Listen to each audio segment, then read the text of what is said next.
معاشی think tank economic policy and business development نے بڑھتے ہوئے قرضوں پر رپورٹ جاری کرتے ہوئے کہا کہ قرضہ معیشت کے 70.2% کے برابر ہو چکا. ٹیکس لگانا اس کا حل نہیں. پاکستان پر قرضوں کا بوجھ خطرناک حد تک بڑھ گیا ہے. ہر پاکستانی شہری 3,18,252 روپے کا مقروض ہے. سبحان اللہ, ان کے اشاریے دیکھو, درست سمت میں جا رہا ہے.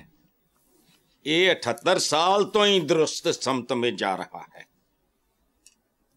کھڈے اور کھائی کے درمیان اور اپنے درمیان فاصلہ کم سے کم ہوتا. درست سمت یہی ہے ہماری.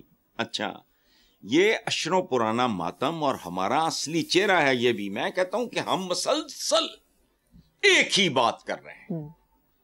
اچھا, یہ کب روتا پیٹتا پھر رہا تھا حبیب جالب؟ ہر بلاول ہے دیس کا مقروض, پاؤں ننگے ہیں بے نظیروں کے. بے نظیر تھے بڑے مہنگے بی بی پاندی ہوئے گی, جوتے شتے سانو دیکھ لو, آج نہیں نظر آ رہا تھا سارا کچھ. اچھا, انہوں نے نعرہ لگایا تھا کب؟ قرض اتارو ملک سنوارو. کدھر گیا قرض, کدھر گیا ملک؟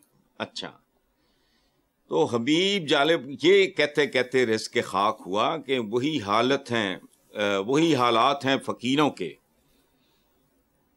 دن پھرے ہیں فقط وزیروں کے.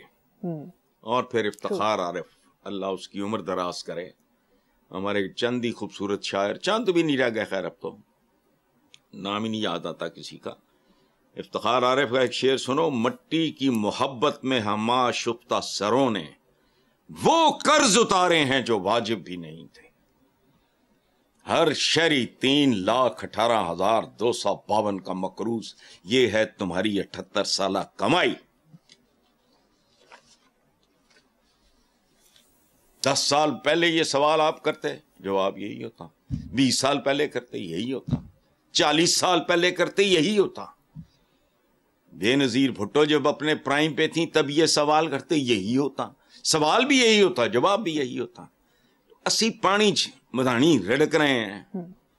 چلو پروفیسر صاحب, دوسری طرف وفاقی وزیر توانائی اویس لغاری نے سٹیٹمنٹ دی کہ بینکوں سے سستا قرض لے کر 6 سال میں سرکولر ڈیتھ ختم کر دیں گے.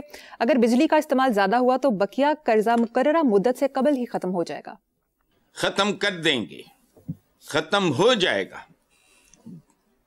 یہ گے گی پاکستان کی خود غرض, نااہل اور کرپٹ سیاست اور ہماری ہر حکومت کا پرانا راگ ہے. گے گی, یہ ہو جائے گی, یہ ہو جائے گا, اس کے علاوہ کیا ہے؟ دیکھو بات سنو, 3,18,252 روپے اگر ادا کر دے ہر پاکستانی تو پاکستان کا سارا قرضہ اتر سکتا ہے. تو یہ وہ لوگ ہیں جن کو تو کروڑ کا, ارب کا, خرب کا تو ان کو مطلب ہی نہیں پتا. اچھا, اگر یہ سارے اپنے اپنے حصے کا 3,18,252 2 سال بعد پھر وہی ہوگا, لیکن ایک بار چکا دیں, اگر قرض اتر جائے گا. اگر دودھ کا کاروبار کرنے والے دودھ میں ملاوٹ بند کر دیں, اگر بچوں کی زندگیاں بہتر ہو جائیں گی, وہ جو ان کی جو گروتھ ہے. اچھا, اگر سارے سیاستدان کرپشن چھوڑ کے خدمت کے جذبے کے ساتھ, تو فلانا, اگر چین سے بھی آگے نہیں نکلے گا تو پیچھے پیچھے ٹھوکریں کھاتا جائے گا ہی نا. اچھا, اگر پاکستان کی بیوروکریسی حرام خوری بند کر دے. یہ تو چند دن پہلے خواجہ آصف نے, وہ زیادہ بولنے والا بندہ ہے, کبھی کبھی کام کی بات کر جاتا ہے, اس نے بتائی نہیں آپ کی بیوروکریسی. اگر یہ حرام خوری بند کر دیں, پاکستانی عوام آسودہ ہو جائیں. اگر ہندوستان کشمیر سے اپنا قبضہ چھوڑ دے تو کشمیری آزاد ہو جائے. اگر اسرائیل فلسطینیوں پہ ظلم بند کر دے تو وہاں سکون ہو جائے. اگر میں باقاعدگی سے واک کرنا شروع کر دوں تو اگلے 6 سال میں وہ سب کچھ چھوڑ دوں گا جو میں چھوڑنا نہیں چاہتا, فٹ ہو جاؤں گا.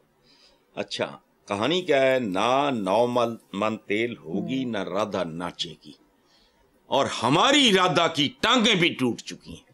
اب 9 من تیل پورا ہو بھی جائے تو رادھا نہیں ناچ سکے گی. رادھا کو فالج ہو گیا ہے.